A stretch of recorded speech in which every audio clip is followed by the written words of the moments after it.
आज्ञा नमस्कार मु अजित दास आसंतु किछि वार्तालाप करिवा कटक कांग्रेस रो पुरुखा नेता सुरेश महापात्र सह।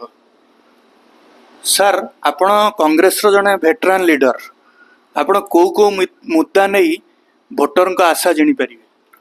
देखंतु दीर्घ 25 वर्ष धरी कांग्रेस रे ए अंचल रे कटक सहर रे एवं कटक सांसदीय क्षेत्र रे कौनसी प्रकार विकास करा जाए नहीं।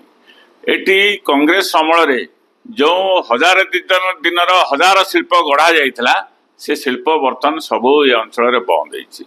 चीनी कल ठारू आरंभ करी सूता कल ठारू आरंभ करी कागज कल ठारू आरंभ करी एवं कोल्ड स्टोरेज शीतल भंडार बर्तमान ए अंचल रे गोटे नाही, सबुगुड़िक शिल्प बंद हो गलानी। युवक माने एटी बेकार, कृषक माने एटी हताश। तेणु यही परिप्रेक्षी आम विकास मुद्दा नहीं लोकों पाखु जाइचु एवं कांग्रेस जो ग्यारंटी कार्ड घोषणा करा जाइए। महिला मानक 2000 टंका लेखे प्रति मासरे दिज्व, युवक मानक 3000 टंका लेखे बेकार युवक मानक भत्ता दिज्व, जाळेनी गैस 500 टंका दिज्व, स्वास्थ्य बीमा 25 लाख टंका दिज्व। यहीपरि भाव में जो ग्यारंटी आम कांग्रेस रही से ग्यारंटी कार्ड को नहीं आम लोकों पाखक जाइचु। लोक आसंता काली निश्चिंत भाव में कांग्रेस सपक्ष में मतदान करेंगे बोली मोर आशा एवं कांग्रेस एठी जययुक्त हम। एपटे विजु जनता दल 25 वर्षर सरकार सेपटे बीजेपी गोटे जितबार आशा नहीं कि उधरता हुआ सरकार को आपण किपरि चेक दे परिवे?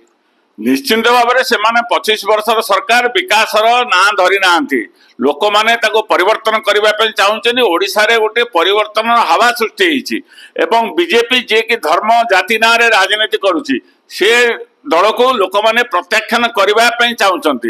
तेणु कांग्रेस एतरे एकमात्र विकल्प दल जे कि आगामी दिन में लोकंर आस्था को जययुक्त कर लोकों विश्वास रखी। लोक कांग्रेस दल उपर विश्वास रखिछन्ति। तेणु भोट निश्चिंत भाव कांग्रेस रहा। धन्यवाद देवी आपणकर बहुमूल्य समय देथिबे। धन्यवाद।